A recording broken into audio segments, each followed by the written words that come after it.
TSN Calgary Salim Valji, who joins us from, I think it's the Saddle. It's his home, it would appear, today. Salim, how you doing, man? Happy Monday.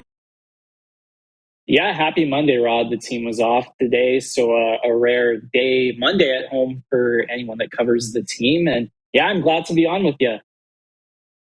Yeah, well, finally, this will be the longest conversation we've ever had, except for the obligatory nod in the press box and on the Saddle Dome concourse there. Can I start with the Matthews suspension? 2 games. I was purporting 5 or more. How do you feel about the 2 games and what went into it?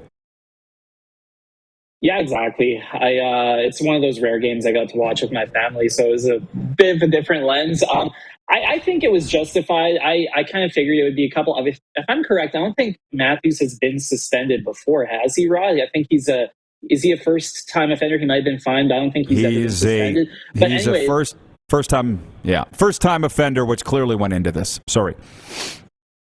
Yeah, exactly. It definitely looks like a scrum in front of the net there, and he was targeting who's it, Rasmus Dahlin's upper neck, lower head area. I mean, it's good. I think it's warranted, and I understand the Toronto element that comes into this, and the fans that figured that he would get a free pass. I don't think player safety has had a bad past few months with the National Hockey League. It's sort of, if you're not talking about that department, then generally it's a good thing. And I think they got it right over here. It was clear it was a target to Dahlin's head. And the fact that he is a Maple Leaf and that element seems to have, rightfully been discarded. He was treated as any other player. This wasn't a Toronto bias type of thing. And I think 2 games is probably the right call. I'm just fascinated with how that team and where they're at going forward, how that will unfold over the coming 8 days and coming couple of months. Now to the Flames. I want to talk about the Flames, the team which you cover, but also want to talk about you. But first, the shutout win over Detroit on Saturday, where they completely toyed with the Wings, outshot them at one point 19-1, then 30-3, and then turn around and go to Colorado and be shut out 3-0. How big of a step back do you think that was for the Flames on Sunday, if at all? I don't think so, Rod. I think they've had a phenomenal season from the get-go. And, playing 5 games in 7 days has got to be so taxing for them. And I think they're 4-2 in their past 6. These were pretty high-quality opponents. Tampa Bay, Colorado twice.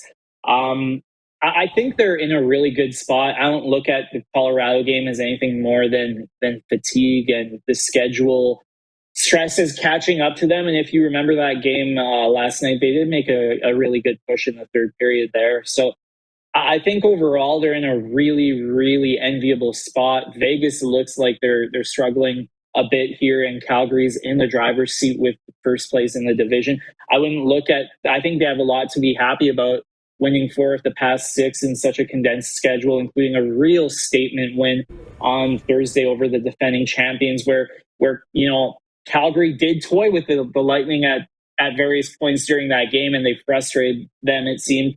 So I wouldn't look at the Colorado game as anything more than scheduling catching up to them, and it just not, being the juice might have been there. And, they've got a couple of days to recover over here, and a couple of teams in New Jersey and Buffalo coming up at home this week. But I don't think they're in a bad spot at all. I just think Colorado game came at a bad time for them, and it's nothing to be concerned about at all if you're a fan. Well, that's very good analysis, and you're right. It has been a lot of hockey lately, and I just know this. The fans, the media have loved it. We don't like off nights, so that's been great. But you're right. They got a few days off now till the Devils come in here on Wednesday, and fatigue is a good factor. You're right. It was quite a quick turnaround from Saturday to getting on a plane and flying to Denver to play. Now to you, Salim, if you don't mind. Your Instagram says Edmonton-born, TSN Calgary, but I'd heard that you'd come via Montreal. What is your story getting to Calgary to cover the Flames for TSN and Calgary Sports?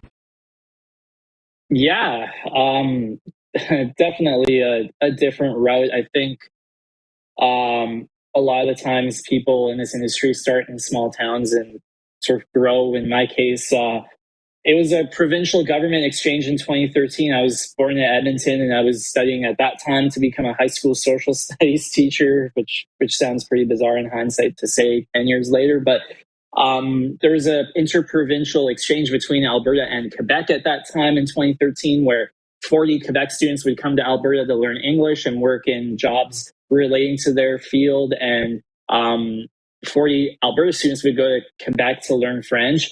I applied for that program and thankfully got in, and I was placed in Montreal, and I loved the city and everything. And then at that point, I didn't have my degree, and I signed up to teach, to be an assistant English teacher in France. So after Montreal, I lived a few months in the Parisian suburbs and really enjoyed it. But at that point, I knew I wanted to pursue journalism. I know since I was like 8 years old, but when you tell your parents that, it's not necessarily the type of reaction that sort of go all in. You know, my family, like a lot of others, wanted stability, and coming from two very undemocratic countries and immigrating to Canada, I don't think their son wanting to be a sports journalist was in their cards. So they told me to pursue something more stable, and teaching was always something I had my eye on. But at a certain point, you just have to go for what you want. And I got into Concordia's journalism program in 2014, graduated in 2017, worked a couple of years in media in Montreal, including initially as a statistician for the Habs broadcast on TSN. So that was a lot of fun, and that was my entry point into the network. And then when Germain got promoted, TSN reached out and said that they wanted me to interview for this job.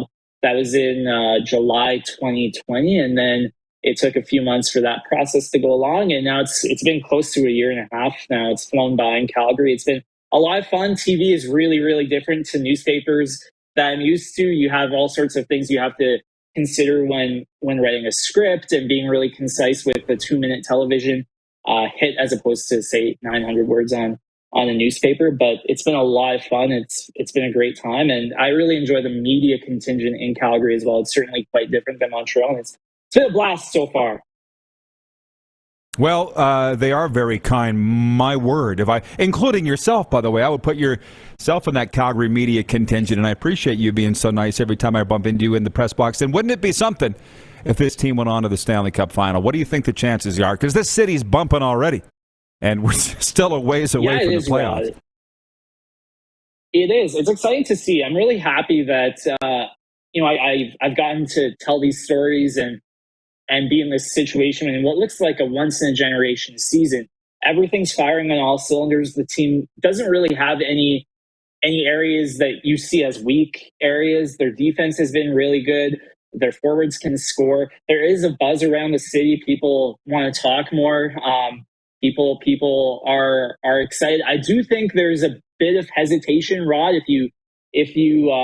there is still some trepidation that, hey, we've only won one playoff series since 2004, basically. And, there are a few interesting things I didn't realize about the fan base first moving here. You don't realize which players are perhaps cult heroes, which players are not liked at all. And one thing for me I didn't realize, Rod, is just how stinging that loss to Colorado in 2019 was, and just how demoralizing that defeat was to this fan base. And you talk to people, they bring it up on their own accord that we remember getting blown out by Colorado in 5 games, and that's still fresh over here. So I think the fans are excited, but that Colorado loss still has a lingering effect 3 years later.